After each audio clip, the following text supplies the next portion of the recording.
कोशिश कर रहे हैं, लेकिन अच्छाइयाँ सारी हम में, वो सारी चीजें हम में हैं, हम खुद की तरफ नहीं जाते।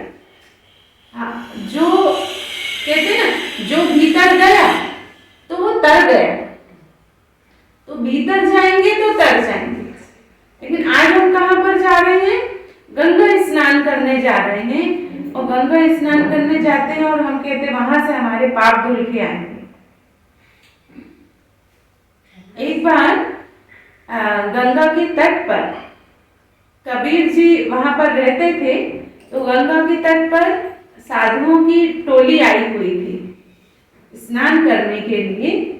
तो देखा नदी में काफी नीचे पानी है, जहाँ पर स्नान करने के लिए हमको कोई जल पात्र चाहिए था, कोई ऐसा लोटा जिसमें नहा सके। तो कबीर जी के जो शिष्य थे उनको उन्होंने कहा कि देखो साधुओं की टोली आई है, आप एक काम करो, ये लोटा उनको देकर के आ जाओ, वो स्नान कर लेंगे।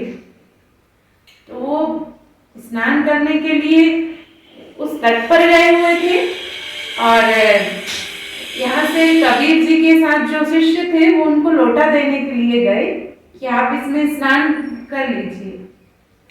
तो साधुओं ने कहा कि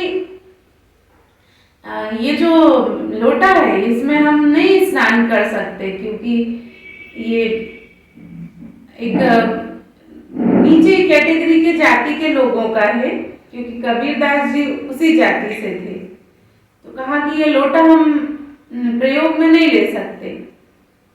तो कबीरदास जी ने कहा क्यों, उनके शिष्य को भेजा कि क्यों, तो बोले हम इससे स्नान करेंगे तो हम भी अपवित्र बन जाएंगे। तो कबीरदास जी ने कहा कि जिस लोटे को मैं दिन रात गंगा जल से मांज रहा हूँ, धो रहा हूँ, वो लोटा पवित्र नहीं हुआ, तो एक दिन के स्नान करने से आप कहाँ से पवित्र हो जाएंगे।